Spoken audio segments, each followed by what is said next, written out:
Hello anime friends, मैं आज आपको चेनसो मैन के एपिसोड नंबर 2 को एक्सप्लेन करने वाला हूँ, जिसका नाम है अराइवल ऑफ टोक्यो।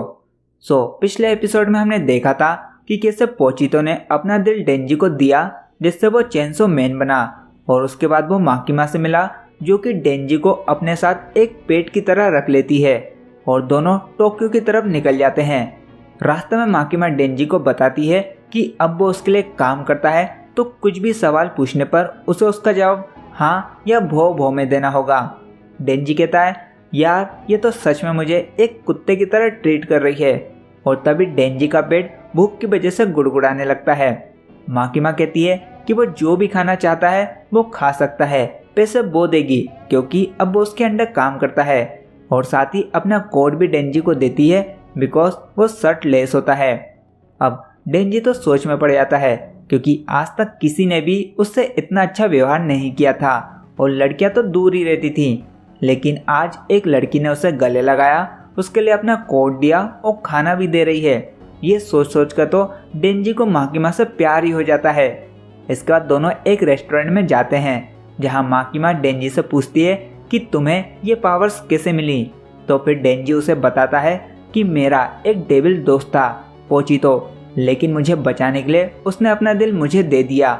माकिमा उसे बताती है कि पोचितो उसमें अभी भी कहीं जिंदा है, क्योंकि उसके पास सूंघने की बहुत ही अच्छी पावर्स हैं, और तुम में से दोनों की ही खुशबू आती है। वहीं डेंजी का चेनसो मैन बनने से बहुत सारा खून बह जाता है, जिससे वो माकिमा के ऊपर ही बेहोश हो जाता है। होश में आने पर उसके सामने खाना रेडी दिखता है।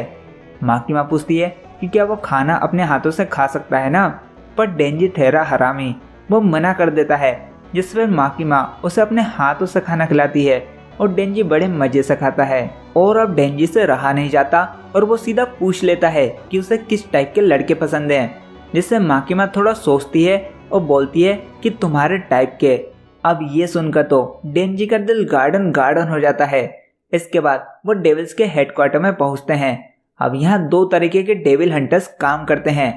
पहले होते हैं सिविलियन हंटर्स, जो कि अपनी मर्जी से दिन और डेविल्स को चुन सकते हैं, और दूसरे होते हैं फुल टाइमर, जो कि पूरा दिन काम करते हैं, और उन्हें गवर्नमेंट कभी भी किसी भी डेविल को मारने के लिए भेज सकती है, और इसके उनको अच्छे खासे पैसे भी मिलते हैं, क्योंकि इनकी जान भी ज़्यादा खतरे में रहती है। लेकिन डेंजी तो बस माकिमा के लिए आता है, और इसके बाद डेंजी को उसकी यूनिफॉर्म दी जाती है। तभी वहाँ आकी आता है, जो कि यहाँ पिछले 3 सालों से काम कर रहा है, और अब डेंजी को इसी के साथ रहकर काम करना था।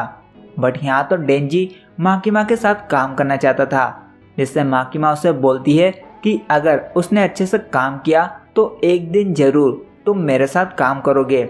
इसके बाद वो दोनों पेट्रोलिंग पर जाते हैं, जहाँ डेंजी आकी से पूछता है कि माकिमा का कोई बॉयफ्रेंड है क्या। अब ये सुनते ही आकी उसे एक सुनसान जगह पर ले जाता है और लपक के उसकी धुलाई करता है, एंड बोलता है कि मेरे साथ जितने भी हंटर्स सिर्फ पैसों के लिए यहाँ पर आए थे, वो सब मारे गए हैं। इस काम के लिए तुम्हारे पास एक सॉलिड मकसद होना चाहिए, लेकिन तुम यहाँ पर सिर्फ माकिमा के लिए आए हो, तो चले जाओ यहाँ से। मैं उसे बोल दूंगा कि तुम डेविल्स को देखकर भाग गए। पर ये सुन डेंजी की हट जाती है, और फिर वो तबीयत से आकी की गोटियों पर एक लात मारता है। वो कहता है पहली बार उसने इतना अच्छा खाना खाया है, और उससे किसी ने अच्छे से बात की है। अगर इसके लिए मैं मर भी जाऊं तो भी मुझे कोई गम नहीं है। आकी उठकर बोलता है कि माकिमा तुम जैसे लफंगों से नहीं पटने वाली। डेंजी बोलता है कि तुझे किस बात की जलन हो रही है, और इसके बाद तो 3 से 4 किक और मारता है, और माकिमा को जाकर बताता है कि एक डेविल ने मार मार के इसकी गोटियां सुझा दी हैं। आकी माकिमा को बताता है कि ये झूठ बोल रहा है, इसी ने मारा है। पर इसके बाद भी माकिमा उसे डेंजी के साथ ही रहने को बोलती है, और अब से डेंजी उसी की देखरेख में रहेगा, उसी के घर में। आकी बोलता है कि आखिर इसमें ऐसा क्या खास है। तो माकिमा बताती है कि डेंजी अपनी मर्जी से एक डेविल में बदल सकता है। तो आकी कहता है कि ये तो उसने सिर्फ कहानियों में सुना था। माकिमा बताती है इसलिए ये खास है। इसके बाद दोनों घर जाते हैं, और सुबह हम डेंजी को ब्रेड के ऊपर एक साथ 5 तरह के जैम लगाकर खाता हुआ देखते हैं। ऐसा इसलिए क्योंकि उसे पहली बार ब्रेड के साथ जैम मिला था। वहीं नहाते वक्त वो जोर जोर से गाना गाता है, और हल्का होते होते तो सो ही जाता है। आकी उसकी इन हरकतों से परेशान रहता है। इसके बाद उन्हें एक फिंड को मारने के मिशन पर भेजा जाता है। अब चूंकि डेंजी कभी स्कूल नहीं गया था, इसलिए वो आकी से फिंड के बारे में पूछता है। तो आकी बताता है कि वो तुम्हारे ठीक उल्टा होते हैं, जिसमें डेविल किसी की मरी हुई बॉडी पर कब्जा कर लेते हैं, लेकिन तुम फिंड नहीं हो। तुम्हें अपनी पावर्स और बॉडी दोनों पर कंट्रोल है, लेकिन फिंड ये देखो, ये सिर्फ खून के प्यासे होते हैं। चलो अब तुम अपनी पावर का इस्तेमाल करो और इसे खत्म करो। लेकिन डेंजी उसे अपनी कुल्हाड़ी से ही मार देता है। आकी पूछता है कि तुमने अपनी पावर्स का इस्तेमाल क्यों नहीं किया। तो डेंजी बताता है कि वो बस ज्यादा जरूरत पड़ने पर ही डेविल बनता है और वो इस डेविल को एक आसान मौत देना चाहता था। ये सुन आकी उसे समझाता है कि डेविल दया के काबिल नहीं है, क्योंकि एक डेविल ने उसी की आंखों के सामने उसके पूरे परिवार को मार डाला था। वो कहता है यहाँ सभी अपने काम के लिए सीरियस हैं, सिर्फ तुम्हें छोड़कर। वो वहाँ से चला जाता है। वहीं डेंजी बोलता है कि मैं तो डेविल इसलिए नहीं बना ताकि खून से यहाँ पड़ी एडल्ट मैगजीन खराब ना हो जाए। और मन में बोलता है कि मैंने पोचिता की विश तो पूरी कर दी, क्योंकि अब उसके पास एक अच्छी लाइफ है जीने के लिए। लेकिन सभी की तरह मेरे पास एक सॉलिड मकसद नहीं है, जिससे फिर वो अपना लक्ष्य बना लेता है, जिसमें उसे माकिमा के गोलू मोलू दबाने हैं। और बोलता है कि एक दिन वो अपना ये लक्ष्य पूरा भी करेगा। इसके बाद दोनों माकिमा के पास वापस आते हैं, जहाँ माकिमा डेंजी को एक पार्टनर देती है जिसका नाम पावर रहता है, जो कि एक फिंड है। पहले तो डेंजी बोलता है कि एक फिंड को डेविल हंटर में क्यों रखा है, पर उसके गोलू मोलू को देखकर वो मान जाता है।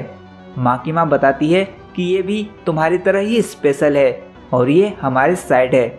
इसके बाद दोनों पेट्रोलिंग पर निकलते हैं। अब पावर के सर पर 2 सींग होते हैं, इसलिए वो पब्लिक से दूर बिल्डिंग की छतों पर चलते हैं। तभी पावर डेंजी को खींच के मारती है और बोलती है कि मुझे खून चाहिए, जल्दी से किसी को ढूंढो।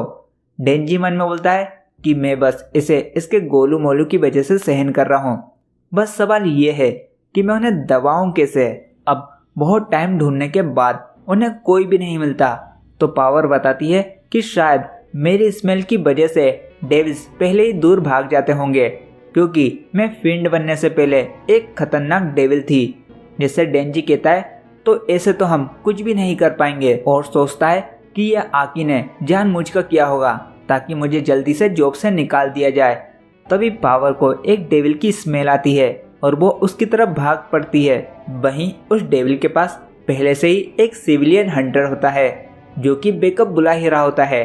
लेकिन इतने में तो पावर उस डेविल को मार ही देती है और जोर जोर से हंसने लगती है। और इसके साथ ये एपिसोड यहीं पर ही खत्म होता है। सो दोस्तों, क्या डेंजी अपना यह सपना पूरा कर पाएगा या नहीं? अपनी राय कमेंट बॉक्स में जरूर बताएं। वीडियो को लाइक और शेयर करें, साथ ही चैनल को भी सब्सक्राइब कर बेल आइकन को ऑल पकड़ लें। बाकी मैं मिलता हूँ आपके साथ न्यू एपिसोड में, तब तक के लिए goodbye and take care.